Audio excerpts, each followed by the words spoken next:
What threats faced the people of Britain during World War One? The learning objective for this video is to be able to explain the threats to the people of Britain and how they reacted to them. So first of all, we need to consider the fact that World War One was known as the first total war. I want to pause and think, what do you think we mean by a total war? And how would this affect the people of Britain? Pause the video and consider both questions. So, the first total war. It was known as this as it had an impact on everyone in Britain. Partly, as many people had to work together for the war effort, and the whole of industry was redirected to help the war effort, meaning most people had a job that linked into the war in some way. But also because it was the first war where there were attacks and threats of attack on the people of Britain in their homes. So what were these threats of attack? They were concerned for their safety for several key reasons. First of all, there was shelling from the German fleet in the sea. Secondly, Zeppelin airships bombed British cities and towns during World War One. And lastly, towards the end of the war, the Gotha and other giant bombers carried out raids on British towns and cities. And all of this combined to add to a threat of invasion, or at least a feeling that they were under threat from invasion. And fundamentally, this is all about technological advances which were changing warfare and making normal people part of the war. So, to start off with, there was shelling from the sea.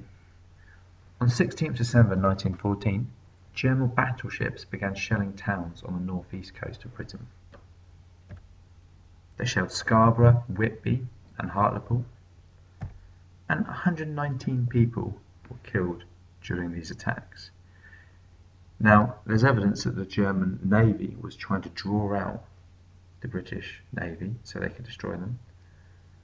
There was also a suggestion that they were aiming for military targets, such as some of the communications on the East Coast. However, to the people of Britain, it was a very underhand tactic, and these attacks were used in propaganda posters because they caused a lot of resentment and anger towards the Germans, and actually was used to help recruit people to fight in the war, which, as we've seen before, was very successful. Now later on, the Germans started using large airships such as the Zeppelin to attack British towns and cities. So in January 1915, these airships began bombing Britain. They were over 200 metres long and could carry 27 tons of bombs, but they were also large, inefficient and difficult to use. They made 57 raids on British towns, killing 564 and injuring 1,370 people in the process. Now, there was no significant military impact from these Zeppelin raids, but there was a huge psychological one, as being bombed at any time frightened the British people. Now, as I said already, towards the end of the war, large Gotha and other giant bombers were used to raid British towns and cities.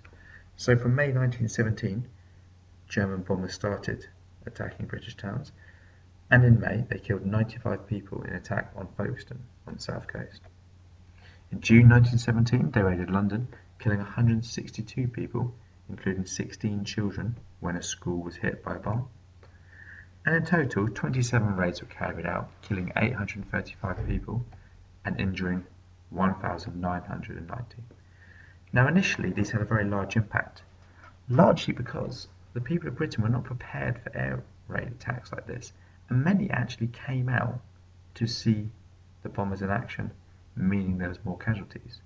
And this was largely because the Zeppelin attacks had been carried out at night time, so they weren't used to seeing bombing attacks happen. However, the British government soon were able to improve air defences and the education of the population, and that the impact of these attacks were limited, and soon they had to be moved to night time, so there was less casualties for the German Air Force, and eventually the attack stopped altogether and the bombers were merely used to support the army. So what was the impact of these attacks? Now, militarily, generally very limited impact.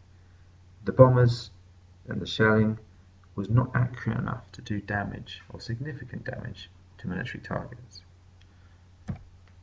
But they were very effective in causing psychological damage, as people and the civilians of Britain were under threat for the first time. Though ironically, this actually helped the British because it helped them recruit people to try and stop these attacks, and actually there is evidence that a lot of the volunteers were being recruited because of anger towards Germany because of the attacks, or revenge because of the attacks. The impact was soon limited even more because the British government introduced air raid protections which stopped the damage. But one interesting impact was it led to the British authorities developing detailed plans for the threat of invasion on the east coast, as they thought these attacks might be leading to an invasion. So in summary, total war meant that all people were now involved in the war effort in some way. People were also afraid of being bombed or shelled for the first time, which was a significant development in World War I. The German Navy first of all shelled towns on the east coast in December 1914. Then later, the Zeppelin airships started attacking large towns and cities. And finally, towards the end of the war, Gotha bombers started attacking from May 1917. Now, after initial impact, the British defences were in place, and militarily there was not a huge amount of damage, but there was a psychological impact, and inadvertently this helped the British recruit people for their armed forces. So I'd like to consider this statement. Shelling and bombing had little impact. What do you think are the arguments for this statement? What would be the arguments against? And lastly, what is your opinion? This has been a Flip Your History video. More information and more videos are available on TES if you search Flip Your History, or for more information about Flip Learning and my Flip Learning journey, go to Twitter at Flip Your History or my blog flipyourhistory.wordpress.com. Thank you for listening.